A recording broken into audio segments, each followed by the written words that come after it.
내가 이제 세 번째 너희에게 가리니 두세 증인의 입으로 말마다 확정하리라.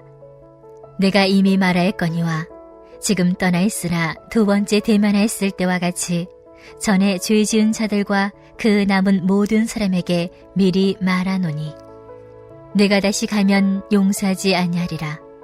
이는 그리스도께서 내 안에서 말씀하시는 증거를 너희가 구함이니 그는 너희에게 대하여 약하지 않고 도리어 너희 안에서 강하시니라. 그리스도께서 약하심으로 십자가에 못 박히셨으나 하나님의 능력으로 살아계시니 우리도 그 안에서 약하나 너희에게 대하여 하나님의 능력으로 그와 함께 살리라. 너희는 믿음 안에 있는가? 너희 자신을 시험하고 너희 자신을 확증하라.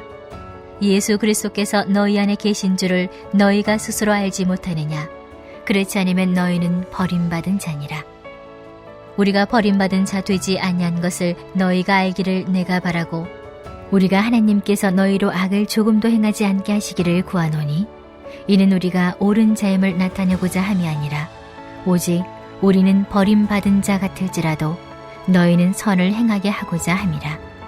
우리는 진리를 거슬러 아무것도 할 수 없고 오직 진리를 위할 뿐이니 우리가 약할 때 너희가 강한 것을 기뻐하고 또 이것을 위하여 구하니 곧 너희가 온전하게 되는 것이라. 그러므로 내가 떠나 있을 때에 이렇게 쓰는 것은 대면할 때에 주께서 너희를 넘어뜨리려 하지 않고 세우려 하여 내게 주신 그 권한을 따라 엄하지 않게 하려 함이라. 마지막으로 말하노니 형제들아 기뻐하라. 온전하게 되며 위로를 받으며 마음을 같이하며 평안할지어다. 또 사랑과 평강의 하나님이 너희와 함께 계시리라. 거룩하게 입맞춤으로 서로 문안하라. 모든 성도가 너에게 문안하느니라.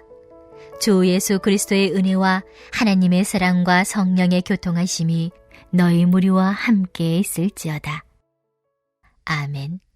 하나님께서 사랑하시는 우리 안디옥교회 성도님들 잘 주무셨습니까?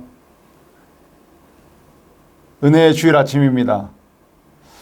여러분들을 이 아침에 뵈니까 왠지 자꾸 제가 웃음이 나네요. 오늘도 우리에게 새날 새 아침 주신 하나님께 감사하고 기뻐하며 영광을 돌립니다. 또 이 시간 하나님께서 주실 은혜를 사모하며 말씀 앞에 나오신 모든 분들에게 말씀을 통해 위로해 주시고 깨닫게 하시는 하나님의 은혜 그리고 회개와 회복의 역사가 일어나기를 주님의 이름으로 축복합니다. 그러고 보니 오늘이 7월의 마지막 날이고 오늘 본문의 말씀도 고린도후서의 마지막 13장 말씀입니다. 우리가 흔히 마지막으로 무슨 이야기를 할 때에는 그동안 앞에서 계속 해왔던 전체적인 내용을 요약하고 또 강조하게 되는 경향이 있죠. 오늘 본문도 고린도 교회에 쓰는 편지의 마지막 내용인 만큼 바울 사도가 이야기하고자 하는 핵심 내용이 틀림없이 들어있을 것입니다. 그러한 오늘 본문을 이해하실 때도 바울이 그토록 목숨을 다해 지키고 전했던 복음의 핵심 가치와 또 성도들을 사랑하고 교회를 바르게 세우려고 했던 바울의 그 마음을 잘 들여다보면서 묵상했으면 좋겠습니다. 바울은 고린도 교회 성도들로부터 그 바울의 사도됨에 대해서 의심과 오해를 받아왔습니다. 목회자로서는 참 많이 힘들었을 것 같아요. 고린도 교회 성도들 중에 일부는 그 바울의 연약함에 대해서 비판하고 또 세상적인 기준으로 판단하고 리더십을 흔들려고 했습니다.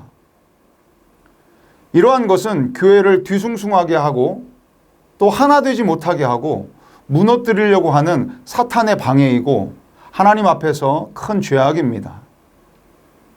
그러하기에 바울 사도도 매우 격앙된 어조로 본문 2절 말씀을 통해서 이렇게 말씀하고 있습니다. 오늘 본문 2절의 말씀을 우리 다 같이 한번 읽어보도록 하겠습니다.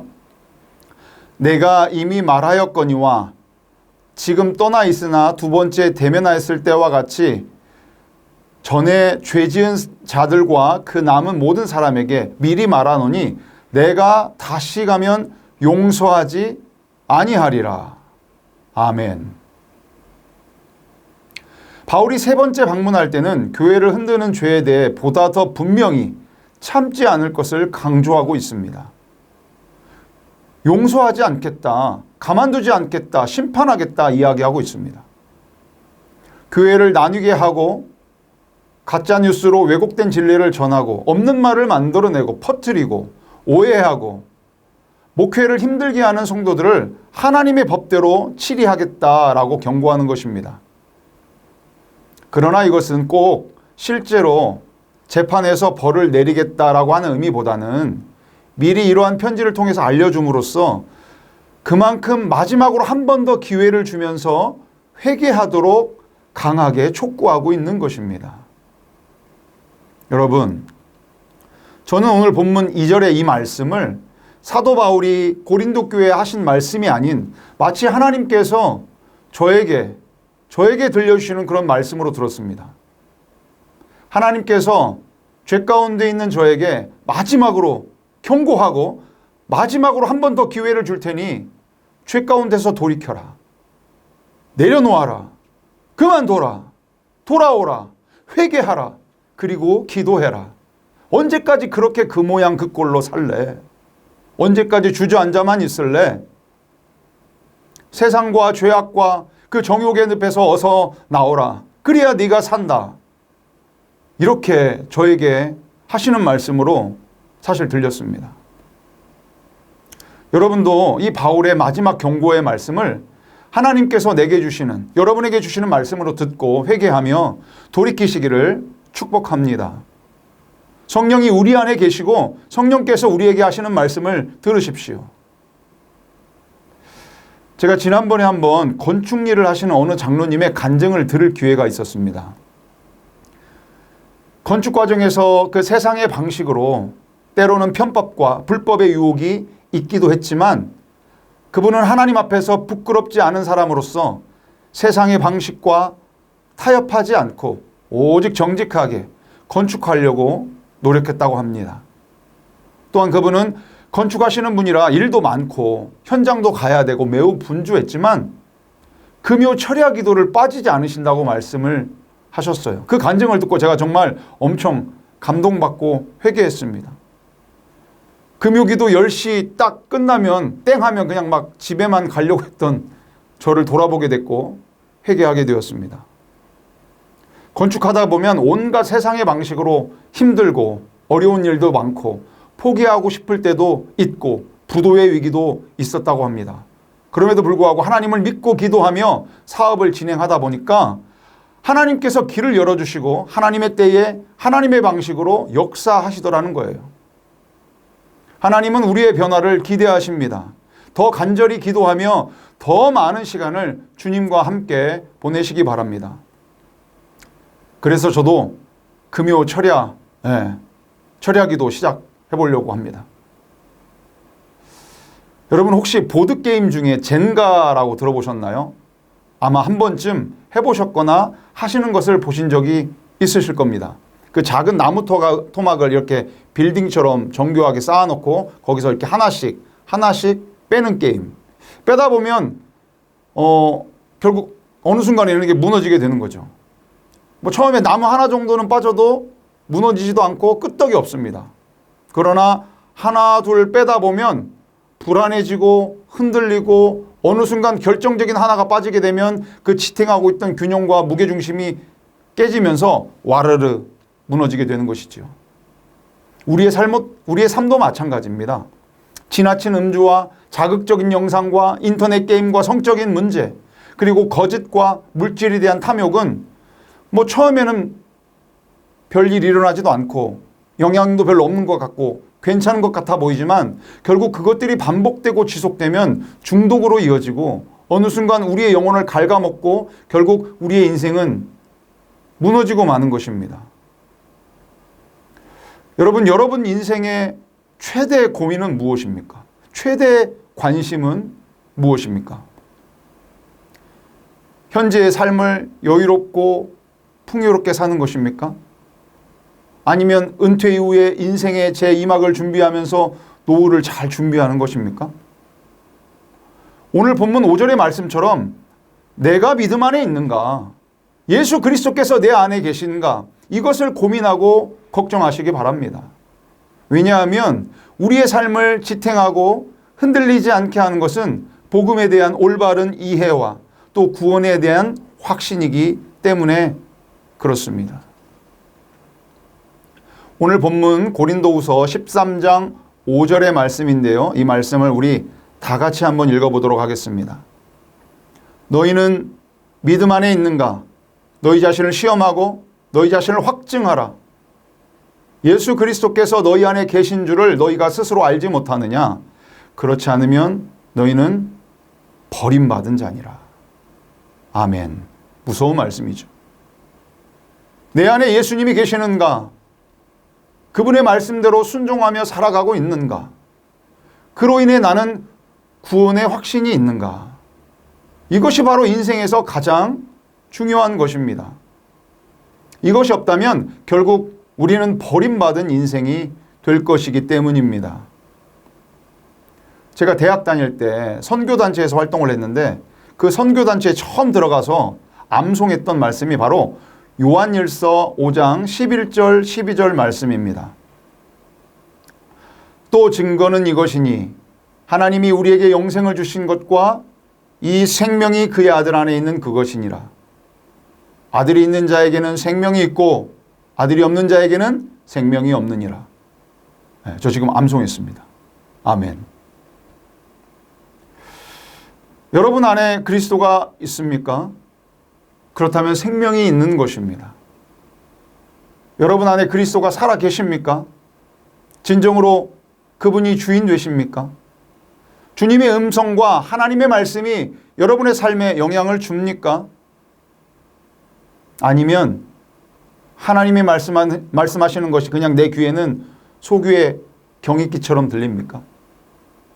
만약 여러분 안에 계신 주님의 음성에 순종하지 않는다면 죄송합니다만 여러분은 살아있으나 생명이 없는 자입니다. 버림받은 자입니다. 오늘 본문 8절입니다. 우리는 진리를 거슬러 아무것도 할 수 없고 오직 진리를 위할 뿐이니. 아멘. 여러분도 같이 아멘 하십시오. 아멘. 우리 안에 사시는 주님으로 인해 우리는 생명을 얻었습니다. 이것은 진리입니다. 오직 우리는 길이요, 진리요, 생명 되신 그 주님을 따르고 그분을 위해 살아야 합니다. 바울 사도는 고린도 교회 성도들이 그 그리스도의 마음을 품고 믿음이 강하여지고 온전하여지기를 기도하고 기대했습니다. 그들이 회개하고 그 말씀 안에 바로 서고 늘 영적 싸움에서 승리하며 고난과 박해를 견디고 주님을 닮아가는 참 제자로 성장하기를 바랬던 것입니다. 오직 진리를 따르고 진리만을 위해 살기를 진리도록 외쳤습니다. 이 사도 바울의 마음이 사실 하나님의 마음이요 모든 목회자들의 마음일 것입니다. 이것을 위해 우리 안디옥 교회 담임 목사님을 비롯한 모든 목회자들도 같은 마음으로 기도하면서 말씀을 전하고 있는 것입니다. 바울 사도와 마찬가지로 목회자에게 주는 권위는 우리 하나님께서 주시는 것입니다. 하나님께서 목사님들에게 권위를 주신 목적은 성도들이 이 세상에서 넘어지지 않고 믿음의 반석 위에 잘 세워지고 온전케 하기 위한 것입니까? 여러분 믿으십니까? 그러하기에 우리는 그 목사님의 말씀과 그 가르침에 온전히 순종해야 합니다. 제가 지난주 목요일 오후에 호스피스 사역으로 그 환자분들을 방문하고 함께 예배드리며 기도해드리는데요. 그 지난주 루게릭병으로 힘들어 하시는 한 집사님 댁에 방문해서 함께 신방하고 예배를 드렸습니다. 근데 그분이 예배 중에 봉투를 주시는데 건축 헌금이라고 하면서 본인도 그 새성전 건축을 위해서 조금이라도 보태고 싶다고 말씀하셨습니다. 예, 이게 바로 그 헌금입니다. 몸이 불편하면서 한 글자 한 글자 쓰시기도 힘들었을 텐데 정성껏 이렇게 건축 헌금이라고 딱 쓰셨네요. 사실 그분은 질병으로 인해서 말씀도 제대로 못하시는 분이십니다. 어렵게 그 목사님 사역에 힘이 되고 싶다고 말씀하시는데 참 은혜가 되었습니다. 그 새성전 건축 헌금을 준비해서 드리겠노라고 이렇게 말씀을 드렸습니다. 함께 예배를 드리는 동안에도 계속 아멘, 아멘 하시면서 그 말씀을 온전히 그대로 받아먹는 모습이었습니다. 본인이 말을 잘 하지는 못하시나 그래서 찬양을 따라하지는 못하지만 그분이 드리는 예배는 틀림없는 영과 진리로 드리는 예배임을 알 수가 있었습니다. 이것이 바로 그리스도인의 삶인 것입니다.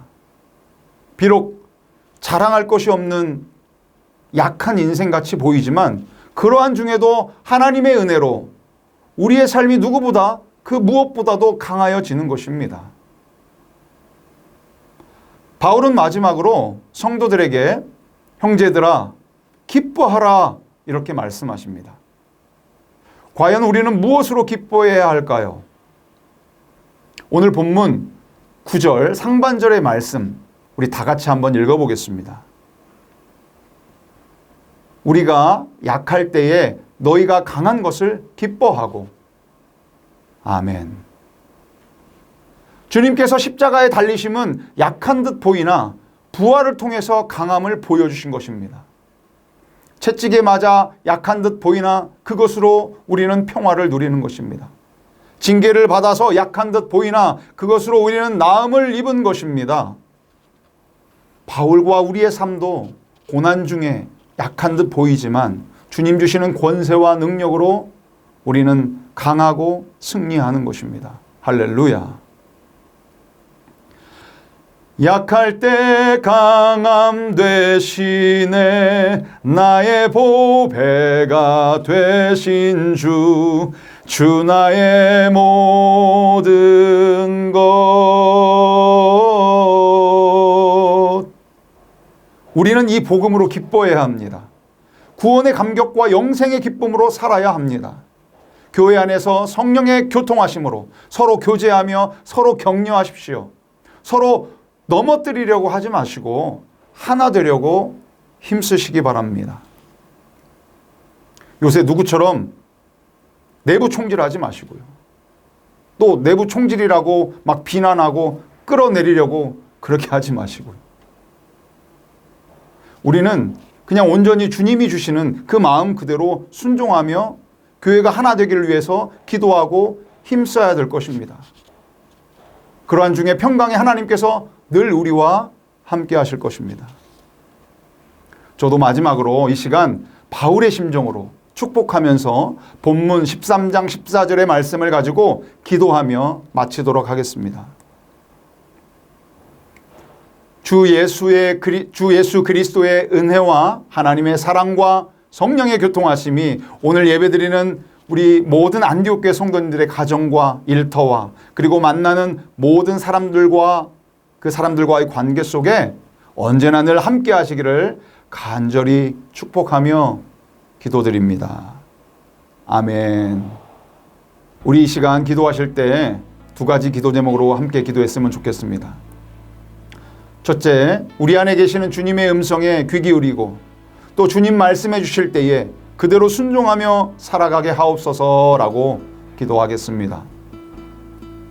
비록 우리가 연약하고 부족하지만 약한 나로 강하게 하시는 주님을 온전히 신뢰하며 주님만 의지하게 하옵소서. 그 구원의 감격과 영생의 기쁨으로 살아가게 하옵소서. 이 진리의 복음을 전파하는 우리가 되게 하옵소서라고 우리 함께 기도하겠습니다. 또 한 가지, 오늘 주일 예배를 위해서 우리 함께 기도했으면 좋겠습니다. 예배에 참여하는 우리 모든 성도님들의 마음을 주님께서 열어주시고 또 오늘 주시는 말씀을 온전히 하나님의 음성으로 받아서 순종하는 삶을 살게 하옵소서라고 우리 기도하겠습니다. 특별히 우리 말씀 전하시는 담임 목사님 성령의 능력으로 충만케 하사 하나님께서 예비하신 또 하나님께서 준비하신 그 능력의 말씀이 우리 목사님을 통해서 부어지게 해달라고 우리 담임 목사님을 위해서 우리 함께 기도하겠습니다.